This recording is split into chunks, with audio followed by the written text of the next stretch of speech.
Hi everyone, welcome to study word classes. तो friends, paper one Hindi हम लोग discuss करने वाले हैं। जिनका भी लैंग्वेज फर्स्ट हिंदी रहा होगा तो आप लोग मैच कर लीजिएगा। ये पेपर वन है, ठीक है। तो आप लोग मैच कर लीजिए कितने आपके सही हो रहे हैं। तो हम लोग स्टार्ट करने वाले हैं। पैसेज पहले देखेंगे, उसके बाद हम लोग पैडागोजी भी करने वाले हैं, यानी पूरा सेट हम लोग डिस्कस करने वाले हैं। तो आप लोग मैच करते जाइएगा कितना आपका स्कोर बन पा रहा है और लास्ट में अपना स्कोर भी बताइएगा। तो स्टार्ट करते हैं। जो क्वेश्चन है, हम लोग डिटेल में ना जाते हुए सीधे क्वेश्चन का आंसर देखेंगे कि कौन सा आंसर सही हो रहा है। तो ये पैसेज है आपका 91 से स्टार्ट होकर के 99 तक है। तो इसको देख लेते हैं हम पहले, फिर हम लोग पोएम पे चलेंगे। तो स्टार्ट करते हैं। पहला क्वेश्चन है, चैनल पे पहली बार आए हो तो सब्सक्राइब कर लीजिएगा, क्योंकि आपको paper one and paper two दोनों का पेपर एनालिसिस आपको मिलने वाला है। इसके पहले सोशल साइंस का मिल चुका है, सीडीपी का भी मिल चुका है।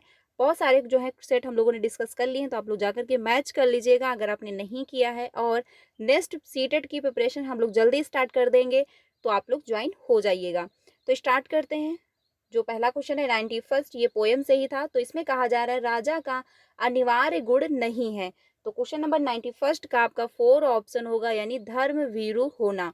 आंसर आपका 4 ऑप्शन सही हो जाएगा। अगला है 92, अपने मन का राजा होने से तात्पर्य है, यानी अपने मन का राजा होने से तात्पर्य क्या है। आंसर आपका होगा 4, यानी मन को नियंत्रित करना। आंसर आपका 4 ऑप्शन सही हो जाएगा।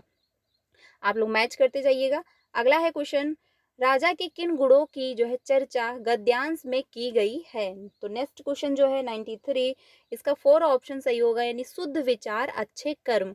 आंसर आपका 4 ऑप्शन सही होगा। अगला है 94, अध्यात्म शब्द में डैश डैश प्रत्यय का होना, प्रत्यय का प्रयोग किया जा सकता है। तो क्वेश्चन नंबर 94 का थर्ड ऑप्शन सही होगा, यानी इक, क्योंकि प्रत्यय क्या है, वर्ड के लास्ट में लगता है। आंसर आपका थर्ड ऑप्शन सही हो जाएगा। अगले क्वेश्चन पे चलते हैं 95 पे। 95 है, राजा बनने के लिए डैश डैश की राह पर अग्रसर होना होगा। तो क्वेश्चन नंबर जो 95 है, इसमें थर्ड ऑप्शन सही होगा, यानी कि अध्यात्म। ठीक है, आंसर जो है थर्ड ऑप्शन सही हो जाएगा। आप लोग मैच कर लीजिएगा। नेक्स्ट क्वेश्चन 96, आध्यात्मिक होने का अर्थ है। तो 96 का फर्स्ट ऑप्शन होगा, यानी विचारों की सुंदरता। आंसर आपका फर्स्ट ऑप्शन सही हो जाएगा। नेक्स्ट क्वेश्चन 97, गद्यांश के अनुसार मनुष्य जीवन में डैश डैश का बहुत महत्व है। तो क्वेश्चन नंबर 97 का थर्ड ऑप्शन होगा, यानी कि लक्ष्य। ठीक है, आंसर आपका थर्ड ऑप्शन सही हो जाएगा। हम लोग सेट डी डिस्कस कर रहे हैं, यहाँ पर आप लोग देख सकते हैं। तो जिनका भी सेट डी होगा उनको सीक्वेंस में क्वेश्चन मिलेंगे।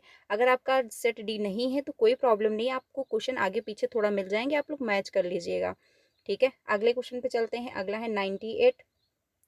98 है, एक राजा को डैश डैश और डैश से नहीं डरना चाहिए। तो क्वेश्चन नंबर 98 का फर्स्ट ऑप्शन सही होगा, यानी अन्याय और अधर्म से नहीं डरना चाहिए। आंसर आपका फर्स्ट ऑप्शन हो जाएगा अकॉर्डिंग टू पैसेज के अनुसार। अगला है 99, विश्लेषण विशेषण और विशेष्य का उदाहरण नहीं है, क्योंकि क्या आप में एक दो क्वेश्चन जो है पैसेज में ग्रामर से भी पूछते हैं। तो एक दो सिर्फ बेसिक पूछे जाते हैं, ज़्यादा टफ नहीं होते हैं। ठीक है, तो 99 का जो है फर्स्ट ऑप्शन हो जाएगा, यानी लक्ष्य निर्माण। आंसर आपका फर्स्ट सही हो जाएगा। तो फर्स्ट पैसेज हम लोगों ने देख लिया। अब हम लोग पोएम की तरफ चलेंगे, यानी जो गद्यांश और काव्यांश के नाम से हम लोग जानते हैं। तो इसमें क्वेश्चन जो है 100 से लेके 115 तक हैं। तो इसको हम लोग देख लेते हैं। पैसेज यानी पोएम ये दिया हुआ है, इसी से अकॉर्डिंग अब हमको क्वेश्चन देखने हैं। तो क्वेश्चन जो 100 है, इसमें कहा जा रहा है हिमालय का संधि विच्छेद है। तो क्वेश्चन नंबर 100 का आपका थर्ड ऑप्शन सही हो जाएगा, यानी हिम प्लस आलय। ठीक है, आंसर आपका थर्ड होगा। अगला है, कविता में किन महापुरुष का उल्लेख किया गया है। तो क्वेश्चन जो है आपका 101, इसमें थर्ड ऑप्शन सही होगा, यानी महात्मा गांधी का जो है उल्लेख किया गया है। नेक्स्ट क्वेश्चन, वीर का बहुवचन रूप है। तो वीर का जो बहुवचन रूप है आपका होगा सेकेंड, यानी वीरो हो जाएगा। ठीक है, सेकेंड ऑप्शन सही होगा। अगले क्वेश्चन पे चलते हैं। भारत देश की क्या विशेषता है। तो भारत देश की क्या विशेषता है, ये जो बताना है। आंसर आपका होगा 4, यानी दक्षिण में हिंद महासागर। आंसर आपका 4 ऑप्शन सही हो जाएगा। नेक्स्ट क्वेश्चन, कविता में किन वीरों की यश गान की बात की गई है। तो क्वेश्चन जो है इसमें आंसर होगा आपका थर्ड, यानी जिन्होंने देश की स्वतंत्रता के लिए जीवन दिया। आंसर आपका थर्ड ऑप्शन सही हो जाएगा। नेक्स्ट क्वेश्चन आप लोग मैच कर लीजिएगा। अगला है, कविता में किस संदेश की बात की गई है। तो आंसर आपका जो है फर्स्ट होगा, यानी जियो और जीने दो, इसकी बात कही गई है पोयम में। आंसर आपका फर्स्ट ऑप्शन सही होगा। तो फ्रेंड्स, हम लोगों ने पैसेज के सारे क्वेश्चन डिस्कस कर लिए। अब हम लोग पैडागोजी डिस्कस करने वाले हैं। ये ध्यान रखना, पेपर 1 एंड जिनकी भी लैंग्वेज फर्स्ट हिंदी थी वो हम पेपर डिस्कस कर रहे हैं। तो पैडागोजी डिस्कस करते हैं। आप हिंदी भाषी अध्यापक हैं और आपकी नियुक्ति पंजाब के किसी प्राथमिक विद्यालय में होती है। अब चूंकि आप जो है स्थानीय भाषा नहीं जानते हैं और आपको क्या करना चाहिए, यानी आप नहीं जानते तो आपको क्या करना चाहिए, तो आपका जो है क्वेश्चन इसमें थर्ड होगा, यानी कि बच्चों की भाषा को एक संसाधन के रूप में इस्तेमाल करना चाहिए और शिक्षण आरंभ करना चाहिए, क्योंकि बच्चों की अब अगर भाषा को संसाधन के रूप में लेंगे तो धीरे धीरे आपको वहाँ की लैंग्वेज आ जाएगी।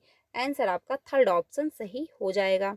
अगले क्वेश्चन पे चलते हैं। हम लोग डीप में ना जाते हुए सीधे क्वेश्चन का आंसर देख रहे हैं, क्योंकि आपको मैच करना है कितने आपके सही हो रहे हैं। लेकिन उसके बाद हम लोग प्रॉपर तरीके से डिटेल में फिर से जब पेपर का एनालिसिस करेंगे तो हम लोग डिटेल में चीज़ों को समझेंगे, ठीक है। तो आप लोग अपने मैच करते जाइएगा कितने आपके क्वेश्चन जो है वो सही हो रहे हैं। अगला है, किसी टॉपिक पर मानस मंथन करने के बाद भी एक बालिका अपने आप से अनुच्छेद नहीं लिख पा रही है, हालांकि वह वयस्क या सहपाठी के मार्गदर्शन में लिख लेती है।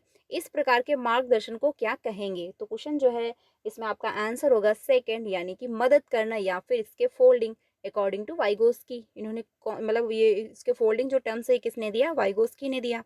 आंसर आपका फर्स्ट ऑप्शन सही हो जाएगा। अगले क्वेश्चन पे चलते हैं, नेक्स्ट पे। भाषा अर्जन केवल तभी घटित होता है जब, यानी कि अर्जन आप एक्वायर करते हो नॉर्मल तरीके से अपने इन्वायरमेंट से, तो इसमें आंसर आपका फर्स्ट होगा, यानी बच्चों को भाषा का परिवेश दिया जाए तभी जाके आप अपने इन्वायरमेंट से लैंग्वेज को एक्वायर कर पाओगे। व्याकरण नियम नहीं होगा, अभ्यास करवाना, अवसर देना, ये भी नहीं, आप नॉर्मल तरीके से एक्वायर कर लेते हो। आंसर आपका फर्स्ट सही हो जाएगा। नेक्स्ट क्वेश्चन 9 है, निम्नलिखित में से कौन सा कथन पाठ्य पुस्तक के बारे में सही है? तो क्वेश्चन नंबर 109 का थर्ड ऑप्शन सही होगा, यानी कि यह पाठ्यचर्या में उल्लिखित उद्देश्यों को प्राप्त करने में मदद करती है। आंसर आपका थर्ड ऑप्शन सही होगा। इस बार का पेपर नॉर्मल था, बहुत टफ भी नहीं था, बहुत इजी भी नहीं था। अगर आपने थोड़ा बहुत भी प्रिपरेशन की होगी अच्छे से तो आप क्लियर कर लोगे, कोई प्रॉब्लम नहीं होगी, ठीक है। आंसर आपका थर्ड ऑप्शन सही हो जाएगा। अगले क्वेश्चन पे चलते हैं, 110 पे। आप कक्षा 5 के अध्यापक हैं। आपने विद्यार्थियों को पाठ्य सामग्री अच्छी तरह से पढ़ाने के लिए कहा। उसके बाद आप संदर्भ और प्रसंग को ध्यान में रखते हुए प्रश्नों के उत्तर देने के लिए कहते हैं। इस प्रक्रिया के द्वारा आप विद्यार्थियों को किस तरह के पठन के लिए प्रोत्साहित कर रहे हैं? तो 110 का फर्स्ट ऑप्शन सही होगा, गहन पठन, क्योंकि गहन पठन होगा तभी जाके विद्यार्थी जो हैं वो डिटेल में हर चीज़ें समझ पाएंगे। आंसर आपका फर्स्ट ऑप्शन होगा। इंपॉर्टेंट क्वेश्चन था, जब मैं पेपर के एनालिसिस करवाती थी, प्रीवियस के क्वेश्चन डिस्कस करते थे हम लोग, उसमें मैंने आपको बताया था कि ये क्वेश्चन 100% पूछा जाता है कि गहन पठन, विस्तृत पठन, सरसरी तौर पर पठन या फिर बारीकी से पठन, इससे रिलेटेड एक क्वेश्चन 100% बनता है। तो इसमें आपका फर्स्ट ऑप्शन सही हो जाएगा। अगर आपने डेली 3 बजे की क्लास मेरे साथ ज्वाइन की होगी तो आपको काफ़ी हेल्प मिली होगी। अगला क्वेश्चन है, किसी पाठ्य सामग्री में विशिष्ट सूचना निकालने के उद्देश्य से गहन पूर्व या गहराई से उस पठन सामग्री को पढ़ने का कौशल डैश डैश बोध है। तो क्वेश्चन नंबर 11 का 4 ऑप्शन सही हो जाएगा, यानी निष्कर्षणात्मक, ठीक है। आंसर आपका 4 सही हो जाएगा। नेक्स्ट क्वेश्चन, व्याकरण पढ़ाने का निगमनात्मक उपागम अनुशंसा करता है कि हमें सबसे पहले, तो आपका निगमनात्मक उपागम और आपका अगुणात्मक उपागम ये तो सभी को आता होगा, क्योंकि इसमें क्या है, पहले एग्जाम्पल दिए जाते हैं फिर उदाहरण, और अगुणात्मक में पहले उदाहरण फिर नियम दिए जाते हैं, ठीक है। तो इसमें जो है आंसर कौन सा सही होगा? आपका जो है थर्ड ऑप्शन सही है, यानी नियम प्रस्तुत करने चाहिए, उदाहरण नहीं होगा। उदाहरण आपका अगुणात्मक विधि में होता है। निगमनात्मक में क्या होता है, सबसे पहले एग्जाम्पल दिए, सबसे पहले नियम सिखाए जाते हैं, यानी रूल जो होते हैं वो सिखाए जाते हैं, फिर उदाहरण दिए जाते हैं। आंसर आपका थर्ड ऑप्शन सही हो जाएगा। अगले क्वेश्चन पे चलते हैं। अगला है डैश, तथ्यों से कहीं आगे जाकर अनुमान लगाने का तरीका।